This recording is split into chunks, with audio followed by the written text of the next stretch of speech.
What is up, guys? Welcome to the video. In this video, I'm going to share with you tips on how to get into running if you're a beginner. And a lot of these tips I wish I would have known whenever I started running almost 2 years ago. But yeah, super simple video. Let's get into tip number one. Can't help thinking about the good days, my love. When do we fade away? Okay, so tip number one is going to be setting a goal. You can get into running for a lot of different reasons. Maybe you want to lose weight, maybe you just want to be healthier, or maybe you have a race in mind. I prefer setting my goals as races because they set a deadline and they keep you accountable, because you know you have to get all your training done. If I'm training for 12 weeks for this race, you know you have 12 weeks to get all this training done so you can perform and finish the race, or perform the best you can at the race. My first race was a marathon. A lot of people don't start off running the first race as a marathon. A lot of people told me, hey, maybe you want to start off with a half marathon. But no, I was really set on a marathon being my first race. But with that, I was also realistic, and I gave myself nearly 7 months to train for that. And with that, I prefer setting goals that kind of scare me a little bit. Running my first marathon scared me, especially making these videos documenting my training and stuff. What if I didn't even finish the race, or what if I didn't perform as well as I wanted to? So I had that accountability factor holding me to my training and stuff. So I would set a goal that is possible but also scares you a little bit. So that's tip number one. Got it on replay. Tip number two is going to be have a plan. If your goal is to lose weight, how are you going to lose this weight? Because I'm telling you, running, like burning off 300 calories on a run is a lot harder than consuming 300 calories. So you can still gain weight or not lose weight even if you are running. Now, being more active than you have been will help you lose weight. But yeah, it's not as simple as I'm gonna go out on a 2-mile run and not change other habits. Also, having a plan if you're trying to do a race, whether it's a 5K, 10K, half marathon, full marathon, or longer, you can easily use Google and type in 12-week 5K plan, and you can find that.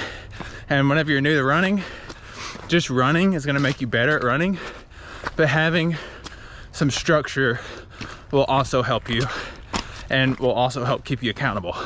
So that is tip number two, have a plan. Sleepwalk down a one-way street, lost love rolling in front of me, lagging on memory. Okay, so tip number three is going to be adventure. I think a lot of people think whenever they first start running that they have to go in the gym and hop on a treadmill, or go to their local high school and run on the track. And that is not the case. You can go wherever your feet will take you. Like, you don't get views like this on a treadmill.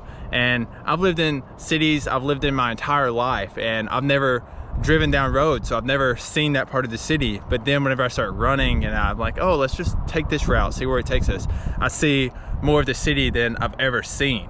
So just go out and adventure and have fun with it. Tip number three, adventure. I can't seem to get my head straight, can't believe this is our fate. I just hold on to the lie, hold on to the lie. Okay, so tip number four, let's talk about running gear. What do you need to get started? You don't need a running vest to get started. You don't need a fancy running watch to get started. All you need is a good pair of running shoes. And a good pair of running shoes is gonna cost anywhere from like $100 to $150.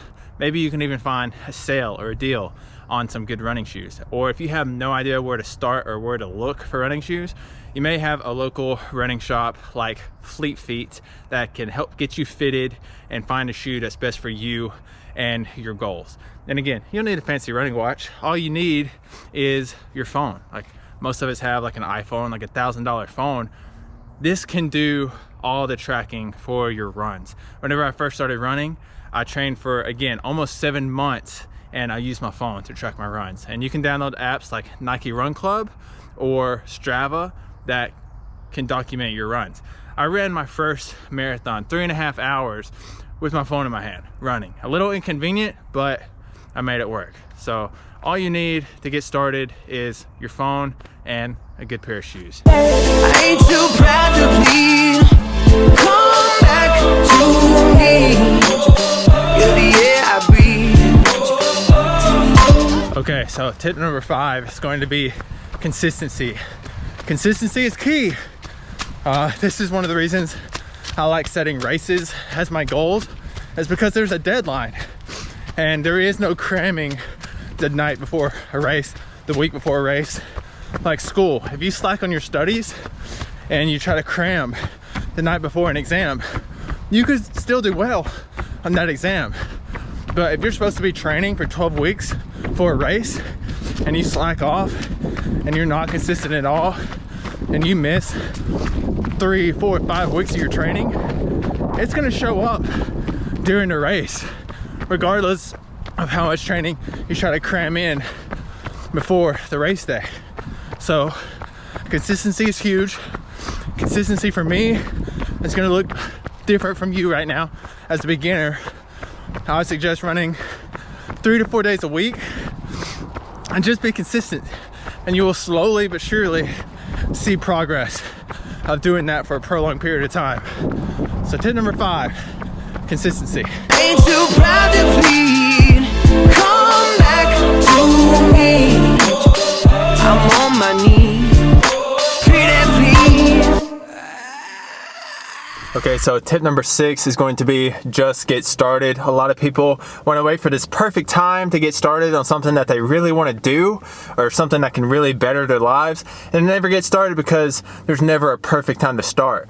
And there's never going to be a perfect time to start. Start now. Start as soon as you can. Again, you don't need all of these accessory things that a lot of people have when they're running. You can slowly but surely add those on after you get started. Or maybe you start running and you realize, hey, I don't like this. And so instead of investing a lot of money on these things that you think you need to start, you don't. So that's going to be the final tip. Just get started. Hopefully you got some value out of this video. If you did, hit the subscribe button and I will see you in the next video. I ain't too